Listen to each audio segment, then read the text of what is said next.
बिस्मिल्लाहिर्रहमानिर्रहीम। अस्सलाम वालेकुम। The doctor show with doctor Mohammad Shahid के एक और प्रोग्राम के साथ खुश आमदीद। पिछले प्रोग्राम्स में हमने देखा कि ब्लड प्रेशर, शुगर और कोलेस्ट्रॉल का मसला दिल की बीमारियों के साथ इसका कैसे ताल्लुक़ है और हार्ट अटैक क्यों कर हो जाता है अगर ब्लड प्रेशर बढ़ जाए। आज हम बात करेंगे कि दिल, दिमाग और इसकी एसोसिएशन ब्लड प्रेशर, शुगर और कोलेस्ट्रॉल के मसले के साथ किस तरह हो सकती है, फालिज क्यों कर होता है, इसकी अलामात क्या होती हैं और इसकी ट्रीटमेंट क्या हो सकती है। आज हमारी मेहमान शख्सियत हैं डॉक्टर सुंदस मेहताब शफ़ी, जो कि कंसल्टेंट न्यूरोलॉजिस्ट हैं तब्बा हार्ट इंस्टीट्यूट कराची में। उनसे तफसील से बात करते हैं कि फालिज क्या होता है। अस्सलाम वालेकुम। वालेकुम सलाम। कैसे हैं आप? अल्हम्दुलिल्लाह। डॉक्टर सुंदस, फालिज क्या होता है और इसकी अलामात क्या होती हैं? पहले तो सर मैं आपको बहुत शुक्रिया अदा करना चाहूँगी कि आपने मुझे इनवाइट किया और एक बहुत ही इम्पॉर्टेंट टॉपिक के बारे में लोगों को आगाही फराहम करने के लिए ये प्रोग्राम अरेंज किया। अच्छा जी, स्ट्रोक या फालिज ये दो तरह के हो सकते हैं। एक उसकी यानी एक किस्म ये है कि जिसमें शरीयान ब्लॉक हो जाए, यानी शरीयान बंद हो जाए। शरीयान वो चीज़ है, वो नालियाँ हैं जो खून लेके जाती हैं दिमाग तक। तो दिमाग तक पहुंचने वाली शरीयानों में अगर कोई ब्लॉकेज यानी तंगी आ जाए, रुकावट आ जाए, तो उससे भी फालिज हो सकता है। यानी कुछ टाइम के लिए दिमाग को खून नहीं पहुंचा, या परमानेंट यानी कि मुस्तकिल तौर पे खून नहीं पहुंच रहा क्योंकि शरीयान बंद है। दूसरा तरीका ये हो सकता है कि शरीयान किसी भी वजह से उसमें से ब्लड लीक हो जाए या शरीयान फट जाए, जिसको हम आम ज़बान में ब्रेन हेमरेज भी कहते हैं। तो ये भी एक तरह का फालिज है और इसकी बहुत सारी वजूहात हो सकती हैं। जैसे कि आपने ज़िक्र किया शुरू में कि जो अहम वजूहात हैं वो शुगर का बढ़ जाना, ब्लड प्रेशर का बढ़ जाना या कोलेस्ट्रॉल का बढ़ जाना, ये एक आम वजूहात में शामिल होती हैं जो कि काबिल इलाज भी हैं। इनमें ख़तरनाक कौन सा है फालिज, कौन सी किस्म जो आपने दो बताई हैं उसमें से? अच्छा देखिए, दोनों किस्में अपने अपने तौर पे ख़तरनाक हैं, यानी अलामतें उसकी ख़तरनाक हो सकती हैं। और अगर हम लॉन्ग टर्म पे बात करें, यानी पूरी ज़िंदगी की बात करें, आगे आने वाली ज़िंदगी की मरीज़ की, तो मुख्तलिफ़ तरीके से ये मुतासर करती है ज़िंदगी को। पेशेंट का चलना फिरना, बात करना, खाना निगलना, मुख्तलिफ़ जो आम मामूलात ज़िंदगी है वो मुतासर हो सकता है। लेकिन अगर हम यानी अक्यूट ऑनसेट की बात करें, अक्यूट ऑनसेट का मतलब है कि उसी वक्त जिस वक्त फालिज हुआ है, तो सबसे ज़्यादा ख़तरनाक ब्रेन हेमरेज समझते हैं कि जब शरीयान फट गई तो उस सूरत में क्योंकि दिमाग का प्रेशर बढ़ जाता है, खून आप ये समझिए कि दिमाग के अंदर एंटर हो गया, तो उस सूरत में मरीज़ बेहोशी की तरफ जा सकता है, मरीज़ का दिमाग का प्रेशर बढ़ सकता है, झटकों की अलामत आ सकती है और उसके साथ जैसे हम फालिज की अलामत समझते हैं कि एक तरफ की कमज़ोरी, बात करने में मसला, निगलने का मसला, ये सारी अलामत मौजूद। तो ये जो फालिज की आपने किस्म बताई जिसके अंदर शरीयान फट जाती है, ये कम होती है या ज़्यादा इक़साम है? जी बिल्कुल। देखिए, अमूमन जो एक शरह एक आम तौर पे हमें मिली है, हमारे लिटरेचर जो हमें बताता है वो ये है कि तकरीबन 85% जो स्ट्रोक्स हैं वो इस्कीमिक यानी कि शरीयान बंद होने की वजह से होते हैं, और जो बाकी के 15% हैं वो आपकी शरीयान फटने की वजह से हो सकते हैं। ठीक है। सो ये इन्फेक्शन या शरीयान जो बंद हो जाती है, इसकी अलामात क्या हो सकती हैं? मरीज़ को कैसे पता चलता है? हम बल्कि क्योंकि ये एक आगाही फराहम करने का प्लेटफॉर्म है, तो मैं इस बात को भी उजागर करना चाहूँगी कि कैसे एक आम शख्स यानी जो डॉक्टर नहीं है वो कैसे सेकंड्स में ये पिक कर सकता है कि एक शख्स जो दूसरा कोई रिलेटिव है, कोई भी रिश्तेदार है, करीब में कोई दोस्त है, उसको फालिज हुआ या नहीं हुआ। क्योंकि कहते ये हैं कि टाइम इज़ ब्रेन। जो स्ट्रोक है, फालिज है, उसमें सबसे इम्पॉर्टेंट चीज़ जैसे हार्ट अटैक में कि जितनी जल्दी आप मरीज़ को हॉस्पिटल ट्रांसफ़र करेंगे, उसका इलाज शुरू होगा, उतनी ज़्यादा बेहतरी के चांसेस हैं। इसी तरह फालिज में हर गुज़रता हुआ मिनट और सेकंड कीमती है मरीज़ के लिए, तो आपने फ़ौरी तौर पे हॉस्पिटल मूव करना है। पूरी दुनिया में एक स्केल यूज़ होता है इसके लिए जिसको हम आम ज़बान में फास्ट स्केल कहते हैं, FAST। F का मतलब है कि आपने फेशियल वीकनेस यानी चेहरे पे होने वाली कोई वीकनेस, एक शख्स आराम से बैठा है, उसको अचानक से चेहरा टेढ़ा हो गया, चेहरे पे कोई कमज़ोरी आ गई, या A से हम कहते हैं आर्म की वीकनेस, कोई हाथ या पैर भी हम इसमें इन्वॉल्व कर लेते हैं कि एक हाथ या पैर अचानक से उसने कहा कि काम नहीं कर रहा। दूसरा होता है स्पीच, S से। स्पीच का मतलब है कि बात करने में, बात आपसे आराम से जैसे मैं या आप कर रहे थे, कोई आपके रिलेटिव, और अचानक से उनकी आवाज़ में कोई तब्दीली आ गई, बात करने में मसला आ गया, या वो बोल ही नहीं पा रहे या वो समझ नहीं पा रहे, तो ये भी एक किस्म हो सकती है, अलामत हो सकती है फालिज की। और तीसरी चीज़ है टाइम, टी फॉर टाइम। तो टाइमली आपने मैनेज करना है, यानी फौरी तौर पे आपने उसको मरीज़ को अस्पताल मुंतकिल करना है। सही। इसके अलावा भी कुछ अलामतें हो सकती हैं, जैसे हम जो आम तौर पे हम नहीं देखते लेकिन कुछ स्ट्रोक्स में हो सकती हैं। लेकिन ज़्यादातर ये जो बिल्कुल आपने ऐसा ही है। अब किसी को अगर स्ट्रोक हो रहा है तो कितनी जल्दी हमें अस्पताल पहुंचाना है, जो टाइम की आपने बात की? जी बिल्कुल, टाइम सबसे इम्पॉर्टेंट आंसर है इसमें। आपने फौरी तौर पे लेके जाना है, लेकिन जो एग्जैक्ट टाइम पीरियड यानी कोई ट्रीटमेंट, एक्चुअली इसमें दो तरह की ट्रीटमेंट्स हैं, दो तरह के इलाज मौजूद हैं। एक इलाज वो है जो आपने फौरी तौर पे करना है, और एक इलाज वो है कि अगर 2-3 दिन गुजर चुके हैं फालिज को, तो फिर आपने सेकेंडरी प्रिवेंशन यानी अगला फालिज आने से रोकने के लिए इलाज करना है। तो हम जिस इलाज की बात कर रहे हैं वो फौरी इलाज की बात कर रहे हैं, जिससे कि ये जो कमज़ोरी आई है या जिस तरह की अलामतें हैं वो फौरी तौर पे बेहतर हो सकें, और हम ब्रेन को, दिमाग के उस हिस्से को जो मफलूज हो रहा है उसको पूरी तरह मफलूज होने से रोक सकें। तो उसके लिए जो टाइम पीरियड हमारी किताबों में, हमारी स्टडीज़ में मौजूद है, वो 3 से 4 घंटे के अंदर अगर आप अस्पताल मुंतकिल कर देते हैं तो एक तरह का इलाज होता है, थ्रोम्बोलाइसिस कहते हैं उसको, जिसमें इंजेक्शन एक लगता है और उस इंजेक्शन के ज़रिए वो जो क्लॉट या ब्लॉकेज या तनाव आया है शरीयान में, उसको रिलीज़ किया जाता है। तो डॉक्टर सुंदस, ये 3 घंटे या 4 घंटे का जो आपने टाइम बताया, ये जब अलामात शुरू हो रही हैं उस वक्त से है? क्योंकि कुछ मरीज़ों को रात को होता है, वो सुबह बताते हैं, सारी रात जो है वो घर पे रहते हैं। तो बिल्कुल ऐसा ही है। तो जैसे ही इम्पॉर्टेंट यही है कि देखें, दो तरह के इसमें प्रॉब्लम्स आते हैं। एक तो ये है कि मरीज़ किसी गांव देहात, किसी ऐसे एरिया में रहता है, तो ट्रांसपोर्टेशन का टाइम बहुत ज़्यादा है, जिसके लिए ज़रूरी है कि हम ऐसे सेंटर्स बनाएं कि मरीज़ फ़ौरी तौर पे उसको तिबी इमदाद मिल सके। दूसरा प्रॉब्लम ये आता है कि मरीज़ रात में ठीक सोए हैं, लेकिन जब वो सुबह उठे तो फालिज है। उस सूरत में हम ये डिसाइड नहीं कर पाते कि फालिज हुआ किस टाइम पे। हो सकता है वो उठने से 10 मिनट पहले हुआ हो, लेकिन अब कुछ तरीक़ेकार ऐसे आ गए हैं, कुछ MRI और कुछ टेस्ट, अगर आप फौरी तौर पे, यानी पेशेंट उठे हैं और उनको फालिज हो रहा है, तो आपने ये सोच के नहीं छोड़ देना कि टाइम निकल चुका है, आपने फिर भी हॉस्पिटल लेके जाना है, क्योंकि एक तिब्बी इलाज और मुआयना और ये चीज़ें ज़रूरी हैं। उसके बाद कुछ MRI ऐसे आ गए हैं जिससे हम ये यानी हमें डिसीजन लेने में आसानी होती है कि हो सकता है वो अभी इस टाइम फ्रेम में हो, उस यानी उस वो वक्त अभी गुजरा ना हो जिसमें आप इलाज दे सकें। ठीक है। ब्लड प्रेशर भी इसकी एक अलामत हो सकती है कि ब्लड प्रेशर बहुत ज़्यादा हो और साथ अलामात आ रही हैं, तो घर पे क्या ब्लड प्रेशर को फ़ौरन कम करना चाहिए? अच्छा देखिए, ये बड़ा ही एक इम्पॉर्टेंट कॉन्सेप्ट है, और अनफॉर्चुनेटली जो स्ट्रोक सेंटर्स में काम नहीं करते लोग, या इवन डॉक्टर्स भी, यानी जैसे ही पेशेंट कहीं ER में लैंड करता है, पेशेंट ER में गए हैं और पेशेंट को स्ट्रोक की तरह के सिम्टम्स हैं, अलामतें हैं, और उसके साथ ब्लड प्रेशर बढ़ा हुआ है, फॉर एग्ज़ाम्पल 180, 190, फ़ौरी तौर पे ये कॉन्सेप्ट जहन में आता है कि ब्लड प्रेशर को डाउन कर दिया जाए, जो कि सबसे ख़तरनाक चीज़ है। इसमें इम्पॉर्टेंट चीज़ ये है कि देखिए, ऐसे समझ लीजिए कि एक पाइपलाइन है पानी की, उसमें ब्लॉकेज है कहीं पे, तो आप क्या करेंगे, पीछे से प्रेशर बढ़ा देंगे ताकि वो ब्लॉकेज रिलीज़ हो जाए। ये एक तरीक़ेकार हो सकता है। तो हमारा जो हार्ट है, अल्लाह ताला ने जो सिस्टम दिया है, इसमें एक ऑटो रेगुलेशन का सिस्टम है। कहीं पे भी ब्लॉकेज आती है तो हार्ट को ये मैसेज जाता है कि वहाँ पे ब्लड नहीं पहुँच रहा ब्रेन में।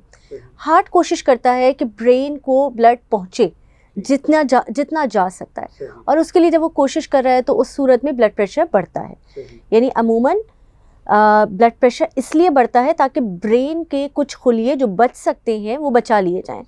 लेकिन हम अगर अनफॉर्चुनेटली अगर हम उस वक्त ब्लड प्रेशर डाउन कर दें तो हम मज़ीद मरीज़ को नुकसान पहुंचाते हैं बनिस्बत इसके के बेहतरी करें। तो ये कहा यह जाता है कि जब भी फालिज का कोई मरीज़ हो तो आप ख़ुद से कोई दवाई ना दें, फ़ौरन हस्पताल ले जाइए। यानी खुद से होता है ना कि ब्लड प्रेशर चेक किया घर में, बढ़ा हुआ है, तो आपने कहा कि तो इनकी BP की टैबलेट है, ज़बान के नीचे रख दी, बहुत कॉमन प्रैक्टिस है। बिल्कुल, तो आप ये ना करें, आप इनको अस्पताल मुंतकिल करें। सही। तो अस्पताल में क्या ब्लड प्रेशर कम करते हैं या कोई और तरीका कार होता है?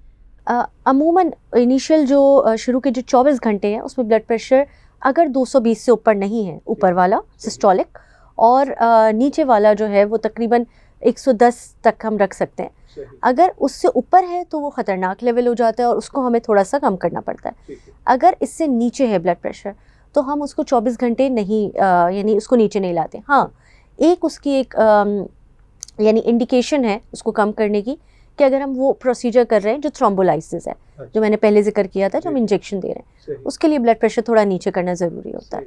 जो आप इंजेक्शन की बात कर रहे हैं उससे पहले कोई टेस्ट करवाते हैं आप? जी बिल्कुल। उसमें क्या देखते हैं? अच्छा, अमूमन जब कोई भी मरीज़ इमरजेंसी में आते हैं फालिज के साथ, तो पहला टेस्ट जो बुनियादी करवाया जा सकता है, जो बहुत क्विक हो जाता है क्योंकि टाइम हमें बचाना है, तो उसमें सीटी स्कैन है। प्लेन सीटी स्कैन ब्रेन हम करवा लेते हैं। उसमें हम ये रूल आउट करते हैं, ये देखते हैं कि उसमें कोई जो फालिज की नौयत है वो कहीं हेमरेज वाली ना हो। ये सबसे इम्पॉर्टेंट चीज़ है। हो सकता है कि जो फालिज का मरीज़ है उसका सीटी स्कैन बिल्कुल नॉर्मल आए, यानी उसमें कोई इनिशियल लेवल पे कुछ घंटों में कुछ भी नज़र ना आए, वो फालिज, लेकिन फालिज की अलामतें हों।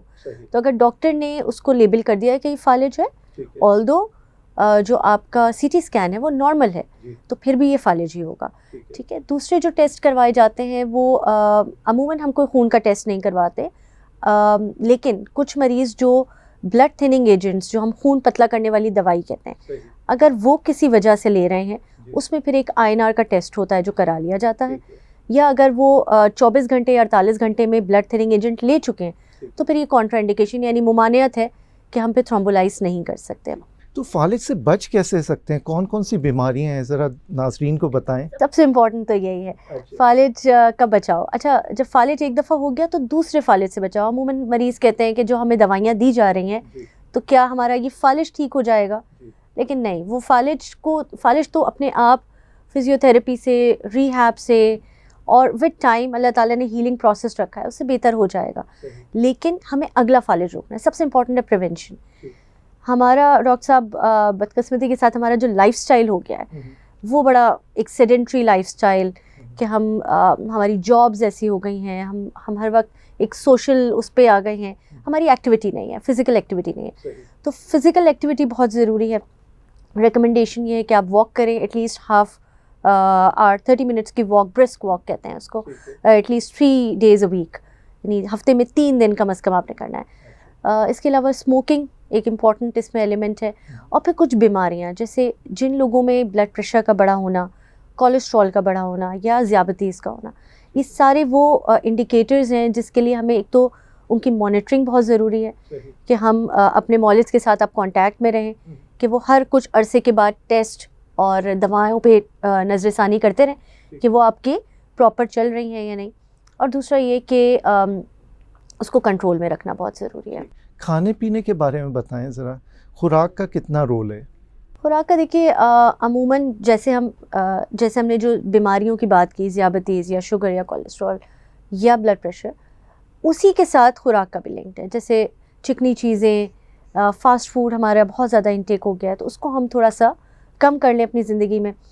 और इसके अलावा शुगर, जो भी शुगर इंटेक है हमारी, ख़ास तौर पे जो रिफाइंड शुगर है, उसको कम कर लें। नमक, मिर्च, मसाले, जो एक आम हेल्दी डाइट होती है, उसको हम अपनी ज़िंदगी में वापस ले आएँ।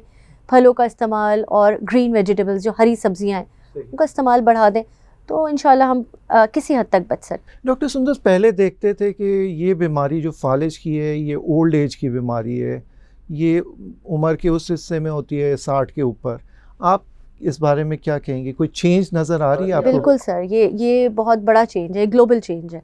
और ये सिर्फ हमारी यानी हमारे कॉन्टिनेंट तक नहीं है, ये यूरोप, हर जगह ये एक वर्ल्ड वाइड चेंज है। और इसका जो रीज़न देखा जा रहा है वो हमारी सेडेंट्री लाइफस्टाइल है। हमारी जो लाइफस्टाइल हो गई, हम बैठे रहते हैं, वर्क प्लेस हमारे ऐसे हैं, हमें आसानियाँ मिल गई हैं, हर चीज़ ऑटोमेटिक, रोबोटिक्स, हमारी फ़िज़िकल एक्टिविटी कम हो गई है। स्मोकिंग पहले भी होती थी, लेकिन अब बहुत ज़्यादा, और हम छोटी उम्र से, यानी अब हमारे बच्चे भी फ़ास्ट फूड की तरफ, यानी वो डाइट बिल्कुल चेंज हो गई है, हमारा जो लाइफस्टाइल है वो चेंज हो गया है। पहले आप या मैं अपने बचपन में कितनी फ़िज़िकल एक्टिविटी, आउटडोर गेम्स, ये सब चीज़ें थी, अब कहाँ है वो बच्चों की। तो हमने खुद ही अपने आप को, यानी अल्लाह ना करे, लेकिन आगे आने वाले वक्त में ऐसा लगता है कि मज़ीद ही बीमारियाँ एक तो फैलेंगी, और दूसरा ये कि छोटी उम्र के लोगों को मुतासिर करेंगी अमूमन। वरना जैसे कि आपने जिक्र किया कि 60 साल के बाद, लेकिन अब 40-45 साल की उम्र में भी लोग आते हैं। यंग स्ट्रोक्स भी देख रहे हैं, बहुत जवान, यानी 20 साल 25 साल की उम्र के, वो देख रहे हैं आप क्या? जी बिल्कुल। अच्छा, उसका एक और, बिल्कुल सर, एक और रीज़न होता है उसमें। फिर कुछ ख़ास बीमारियां हैं, जैसे शरियानों की बीमारियां या खून के जमने की सलाहियत कुछ लोगों में कुदरती तौर पे ज़्यादा होते हैं, जिनको हम थ्रोम्बोफीलिया कहते हैं या मुख्तलिफ इसकी मेडिकल टर्म्स है। अगर वो यानी अगर बहुत छोटी उम्र में कोई आता है 20-25 साल 30 साल की उम्र में, तो उसमें एक तो पहले फैमिली हिस्ट्री देखी जाती है कि फैमिली हिस्ट्री है या नहीं है, और दूसरा ये कि हमें फिर उन बीमारियों को भी देखना होता है कि क्या कहीं एबनॉर्मल शरियाने तो नहीं है, कुछ टेस्ट करवाने होते हैं, या छोटी उम्र में शुगर का मसला, ब्लड प्रेशर का मसला, दिल का मसला, दिल का आर्जा तो नहीं है, दिल की धड़कन बेतरतीब तो नहीं है, और इसके बाद हमें फिर ये देखना होता है कि खून जमने की सलाहियत मरीज़ की बढ़ तो नहीं गई है। सही। आप ये समझती हैं कि अगर ब्लड प्रेशर, शुगर, कोलेस्ट्रॉल को कंट्रोल में रखा जाए तो फालिज से बचा जा सकता है? क्योंकि फालिज का वर्ड सुनते ही एक जहन में आती है कि ख़तरनाक बीमारी है, इस बारे में बताएं। सर वही बात है कि जिन चीज़ों के बारे में हमें पता है, जिनके बारे में हमें अवेयरनेस है, कम से कम हम उनको बेहतर कर सकते हैं। अगर किसी शख्स को पता है कि मुझे शुगर है, ज़ियाबतीस का मसला, तो एटलीस्ट वो उसको कंट्रोल करके किसी हद तक उस रिस्क को कम कर सकता है जो स्ट्रोक आने का रिस्क है। अगर वो ज़ियाबतीस को कंट्रोल नहीं करेंगे तो रिस्क ऑब्वियसली बढ़ जाएगा। दूसरा ये कि ख़तरनाक से ज़्यादा ये बीमारी ख़तरनाक तो है क्योंकि जानलेवा है, बीमारी हो सकती है, लेकिन उससे ज़्यादा जो डिसेबिलिटी हम देखते हैं मरीज़ों की, वो बड़ा हमारे लिए भी तकलीफ़देह होती है कि मरीज़ चल नहीं पा रहे, फिर नहीं पा रहे, फिर आखिर में डिप्रेशन, ये चीज़ें दूसरों के मोहताज हो गए, तो जो डिसेबिलिटी है वो बहुत ज़्यादा है। सही। किसी को स्ट्रोक हो गया डॉक्टर सुंदस, तो अब स्ट्रोक की रिहैब किस तरह करनी चाहिए कि मरीज़ और ख़राब ना हो? बिल्कुल सर, रिहैब बहुत इंपॉर्टेंट है इसमें। अगर स्ट्रोक हो गया है, इनिशियल ट्रीटमेंट उनको नहीं मिली, जैसे हम थ्रोम्बोलाइसिस या एक और थ्रोम्बेक्टमी ट्रीटमेंट होती है, बहरहाल वो नहीं मिली या मिल भी गई इवन, फिर भी कुछ ना कुछ अलामतें रह जाती हैं, तो आपने आगे चल के इन मरीज़ों में रिहैब की तरफ जाना होता है। यानी फिजियोथेरेपी इसका एक बहुत इंपॉर्टेंट कॉम्पोनेंट है। उसमें ये होता है कि वर्जिश, फॉर एग्जांपल एक हाथ या पैर काम नहीं कर रहा मरीज़ का, या चेहरा टेढ़ा हो गया, तो उसकी प्रॉपर वर्जिश होती है, उसके प्रॉपर डॉक्टर्स होते हैं, फिजियोथेरेपिस्ट होते हैं जिनके पास हम इनको रेफ़र करते हैं। इसके अलावा ज़ाहिर है वो पेशेंट अगर कोई जॉब करता है तो वो जॉब से यानी वो मुतासिर हुई है जॉब, उसको वापस उस तरफ लेके जाने के लिए भी हमारे पास थेरेपिस्ट होते हैं, ऑक्यूपेशनल थेरेपिस्ट कहा जाता है, या घर में चलने फिरने के लिए उनको वॉकर की ज़रूरत है, किसी आले की ज़रूरत है, किसी मदद की ज़रूरत है, तो इनके लिए हमारे पास मुख्तलिफ शोबे मौजूद हैं जिनके पास हम रेफ़र करते हैं, जिसको प्रॉपर हम रिहैबिलिटेशन कहते हैं। या स्पीच के लिए, बोलने चालने के लिए हमें थेरेपी की ज़रूरत है। ये क्या सारी चीज़ें फ़िज़ियोथेरेपी ये घर पे की जा सकती है? क्योंकि फ़िज़ियोथेरेपी की अलग कॉस्ट आएगी, कॉस्ट एक मेजर इशू है इसका, तो उस बारे में बताएं ज़रा। बिल्कुल सर, हम मरीज़ों को क्योंकि हम जिस सोसाइटी से बिलोंग करते हैं, ऑब्वियसली ये एक बहुत बड़ा इकोनॉमिकल बर्डन होता है घर वालों पे भी, कि एक तरफ तो दवाइयाँ हैं और एक तरफ अगर वो ब्रेड अर्नर था, वो कमाने वाला शख्स था, वही बैठ गया है, और दूसरा पे फिजियोथेरेपी, और फिजियोथेरेपी पर डे के चार्जेस बहुत ज़्यादा हैं। तो अमूमन हम मरीज़ के अटेंडेंट को, जो भी समझदार अटेंडेंट मौजूद होते हैं साथ में, उनको समझाते हैं कि आप कुछ अरसे ये फिजियोथेरेपी सीख लें, साथ में करवाइए, और उसके बाद आप ख़ुद भी घर में कर सकते हैं। और ये एक्चुअली देखिए ना, फिजियोथेरेपी के लिए मरीज़ आधे घंटे 1 घंटे जाता है, या कोई आके करवाता है, तो घर में जो बाकी का टाइम है उसमें भी करवानी है वर्जिश। जितनी जल्दी वर्जिश और रिहैब शुरू होगी, उतनी ज़्यादा इम्कानात हैं कि ये हाथ या पैर जो मफलूज हुआ है वो काम करना शुरू कर देगा। तो समझो कुछ मरीज़ जो हैं वो खा पी नहीं सकते और बोल भी नहीं सकते। हमारे यहाँ ये देखा गया है कि ख़ानदान के लोग आते हैं और वो उससे हमदर्दी के तौर पे उसको खिलाते पिलाते रहते हैं, हालांकि वो खा पी नहीं सकता। तो इस बारे में बताएं कि क्या हो सकता है? बिल्कुल सर, ये भी एक बहुत इम्पॉर्टेंट इशू है। इवन जब स्ट्रोक हो जाता है किसी को, जब वो हमारे पास लेके आते हैं 2-3 दिन के बाद, तो वो ऑलरेडी फेफड़ों में उस ग़िज़ा को ले जा चुके होते हैं, क्योंकि खाना निगलने की जो सलाहियत है वो मुतासर हो चुकी होती है, और वो अमूमन ख़ुद ही मुंह से देने की कोशिश कर रहे होते हैं, कहते हैं कमज़ोरी है, किसी भी चीज़ के साथ वो रिलेट कर रहे होते हैं, और वो फेफड़ों में जा चुके होते हैं, इन्फेक्शन के साथ मरीज़ आते हैं, ऐसे भी मरीज़ देखे गए। तो इसमें इम्पॉर्टेंट ये है कि घर वालों को ये मौलिद समझाए कि इनको वक्ती तौर पे कम से कम एक ग़िज़ा की नलकी लगाई जाएगी जिसके ज़रिए खाना देना है। उसकी भी एक प्रॉपर ट्रेनिंग होती है कि बिठा के देना है, कितनी देर बिठाना है, ग़िज़ा कैसी होगी, तो ये सब चीज़ें सिखाई जाती हैं। और ये बिल्कुल मना होता है कि आप मुंह से जब तक कि मौलिज ना कहें मुंह से। तो ये खतरनाक होता है जो आप इन्फेक्शन की बात कर रहे हैं चेस्ट, जी बिल्कुल। उसमें क्या होता है? उसमें क्या होता है फिर? उसमें देखिए जब खाना निगलने की सलाहियत नहीं मुतासिर होती है तो खाना निगलने वाली नाली और सांस लेने वाली नाली बिल्कुल बराबर बराबर है। तो वो खाना ग़िज़ा वाली नाली के बजाय सांस की नाली में चला जाता है, इसके शुबहात होते हैं। और जब सांस की नाली में जाएगा तो फेफड़ों के ये तो इन्फेक्शन के बहुत साथ आते खतरनाक हैं। चीज़ है। जी बिल्कुल। यूरिन की इन्फेक्शंस भी बहुत कॉमन है इन मरीजों में, उस बारे में बताएं ज़रा। जी बिल्कुल। यूरिन के इन्फेक्शंस के इसमें असर बहुत सारी वजूहात होती हैं। एक तो वजह ये होती है कि अमूमन हम जो स्ट्रोक्स देखते हैं वो 60 यानी 60 साल की उम्र से ऊपर के लोगों में देखते हैं। तो उन लोगों में वैसे ही जब वो बेड बाउंड हो जाएं, जब बिस्तर पे आ जाएं, तो यूरिन के इन्फेक्शंस के चांसेस, क्योंकि वो खुद उठ के वॉशरूम नहीं जा पा रहे, तो या तो बेड पेन का यूज़ किया जाता है या डाइपर्स का, या फिर एक पेशाब की नलकी यानी फोलीज के लगा दिया जाता है। उसकी भी मुख्तलिफ इक़साम होती हैं बहरहाल।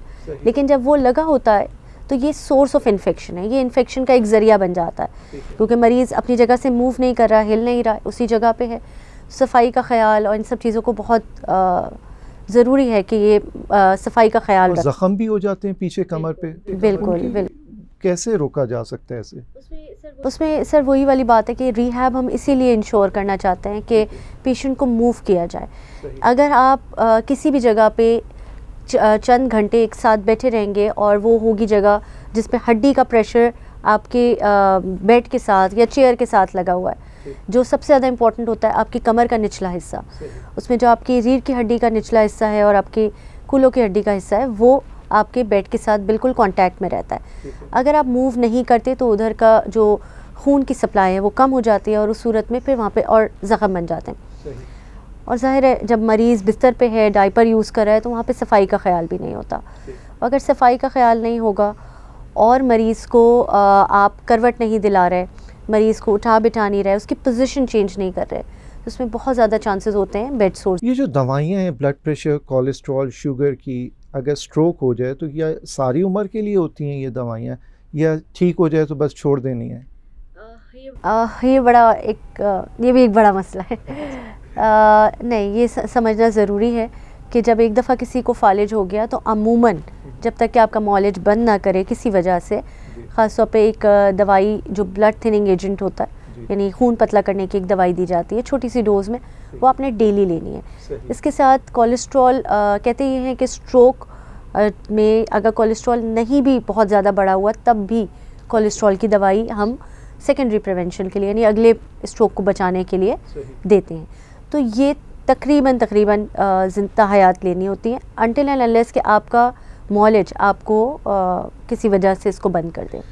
डॉक्टर सुंदस, ये देखा गया है कि स्ट्रोक एक बार हो जाए तो लोगों के जहन में होता है कि अब तो स्ट्रोक हो गया, अब रीस्ट्रोक नहीं हो सकता, तो ये ज़रा क्लियर करें नाजरीन को। बिल्कुल नहीं, ये सबसे इम्पॉर्टेंट बात ये समझने की है कि हम जो दवाइयाँ दे रहे हैं उसका असर अभी वाले स्ट्रोक पे नहीं है, वो अगले स्ट्रोक से रोकने के लिए। अगर अगले स्ट्रोक से रोकने के लिए आपको ताहयात कोई दवाई दी जा रही है तो उसका मतलब है कि स्ट्रोक आने के चांसेस ज़्यादा हैं। अगर किसी शख्स को स्ट्रोक नहीं आया अभी तक तो फिर भी चांसेस उतने नहीं हैं जितने एक दफ़ा स्ट्रोक आने के बाद अगला स्ट्रोक आने के।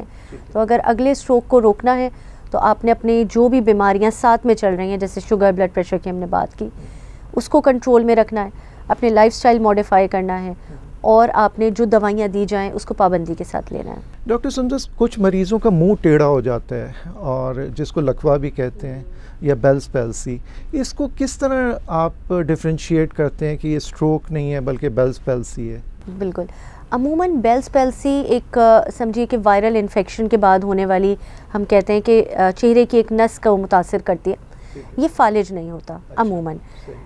इसको हम लकवा कहते हैं और लोग दोनों चीज़ों को, यानी फालिज में जो चेहरा टेढ़ा होता है या लकवे में होता है, दोनों को लकवा ही कह रहे होते हैं अमूमन। जो एक तरीका है वो तो एक तो ये है कि आप अपने मौलिज के पास चले जाइए, और ये इम्पॉर्टेंट चीज़ है सबसे, कि कोई भी चेहरे पे टेढ़ापन हो आपने मौलिज के पास जाना है। आपने ख़ुद से ये नहीं सोचना कि स्ट्रोक नहीं है। लेकिन एक तरीक़ेकार ये भी है कि अगर आपकी जैसे किसी मरीज़ को चेहरे पे टेढ़ापन आया है सीधी तरफ और उसकी आँख भी उस साइड की बंद नहीं हो रही, तो ये लकवे को ज़्यादा शो करता है, यानी बेल्स पैल्सी को, कि आँख भी बंद नहीं हो रही और चेहरा भी इस तरफ से पूरा चेहरा कमज़ोर हो गया, यानी पूरा आधा हिस्सा कमज़ोर हो गया है, उल्टी सीधी तरफ का पूरा हिस्सा कमज़ोर है, आँख बंद नहीं हो रही, माथे पे बल नहीं डाल सकता पेशेंट, और जब मुस्कुराता है तो इस तरफ की मुस्कुराहट टेढ़ी है। लेकिन जो फालिज होता है अमूमन, जबकि कुछ तरह के फालिज होते हैं जिसमें एक पूरे हिस्से की भी आ सकती है वीकनेस, लेकिन अमूमन ये होता है कि उसमें आँख बंद हो रही होती है, आँख मुतासिर नहीं होती। सही। तो ये ठीक हो जाता है लकवा? जी, लकवे के ठीक होने के बहुत ज़्यादा चांसेस हैं, और इसके लिए भी यही है कि जितनी जल्दी आप मौलिज के पास जाएंगे, कुछ दवाइयाँ दी जाती हैं जिनको हम स्टेरॉइड्स कहते हैं, और वो एक अच्छी खासी मिकदार में दी जाती है। अमूमन मरीज़ चौंक जाते हैं कि इतनी सारी दवाइयाँ, इतनी सारी गोलियाँ, लेकिन फिर हम उनको समझाते हैं कि आपके लिए ये ज़रूरी है, ये फ़ौरी तौर पर। और घर आके वो कबूतर का खून लगाते हैं, वो उसका क्या कॉन्सेप्ट है? देखिए, मेडिकल साइंस में तो ऐसा कुछ भी नहीं है। जो इम्पॉर्टेंट चीज़ है वो यही है कि अवेयरनेस हो इस बारे में कि आपने दवाइयाँ लेनी है पाबंदी के साथ, और इसकी भी रीहैब बड़ी ज़रूरी है। रीहैब और आई केयर, क्योंकि आँख खुली हुई है तो आँख में हवा मुस्तकिल लग रही है। आँख के जो पपोटे हैं, इनका फंक्शन यही है कि वो आँख को बचाएं, हिफाजत करें। अब आँख का पपोटा काम नहीं कर रहा, तो इस वजह से आपको खुद ही आँख को बचाना पड़ता है, किसी तरह कवर करके, कुछ आँखों के ड्रॉप्स दे के, कुछ एक्सरसाइजेस बता के, तो इंशाल्लाह वो बेहतर हो जाती है। आखिर में डॉक्टर सुंदस हमारे नाजरीन को कोई पैगाम दें ताकि वो स्ट्रोक से बच सकें और अपना ब्लड प्रेशर, शुगर और कोलेस्ट्रॉल को कंट्रोल में रख सकें। जी बिल्कुल, इम्पॉर्टेंट बात यही है कि चाहे आप यानी ये ना समझें कि अभी हम 60 साल के होंगे तो उसके बाद हम एहतियात करेंगे। आज और अभी से आपने एहतियात करनी है। आपको शुगर, ब्लड प्रेशर, कोलेस्ट्रॉल चाहे नहीं भी है, फिर भी अपना लाइफस्टाइल को मॉडिफाई करें। अपनी ग़िज़ा को इस तरह से करें कि फ़ास्ट फूड का इस्तेमाल कम करें, शुगर वाली चीज़ें कम लें, कोलेस्ट्रॉल वाली चीज़ें कम लें, ताकि आप इनसे बच सकें। लेकिन फिर भी आपको अगर किसी टाइम पे डायग्नोज हो जाता है हाई ब्लड प्रेशर, शुगर या कोलेस्ट्रॉल, तो उसके लिए अपने मौलिज के साथ आप मुस्तकिल राब्ते में रहें, मॉनिटरिंग करते रहें, और आपने उसकी पाबंदी के साथ दवाइयों का इस्तेमाल करना है ताकि आप फालिज से बच सकें, क्योंकि फालिज जानलेवा भी हो सकता है, और सबसे बढ़ के वो डिसेबिलिटी बहुत ज़्यादा है उसमें। बहुत बहुत शुक्रिया डॉक्टर सुंदस। नाजरीन, जैसे डॉक्टर सुंदस ने बताया कि अपना बहुत ख्याल रखें, हेल्दी लाइफस्टाइल अपनाएं ताकि आपको ब्लड प्रेशर, शुगर, कोलेस्ट्रॉल ना हो, और अगर आपको ये बीमारियां हो जाती हैं तो दवाइयां लें, वॉक, डाइट, एक्सरसाइज को अपनी ज़िंदगी का हिस्सा बनाएं ताकि आप फालिज से बच सकें। नेक्स्ट प्रोग्राम तक के लिए अल्लाह हाफ़िज़।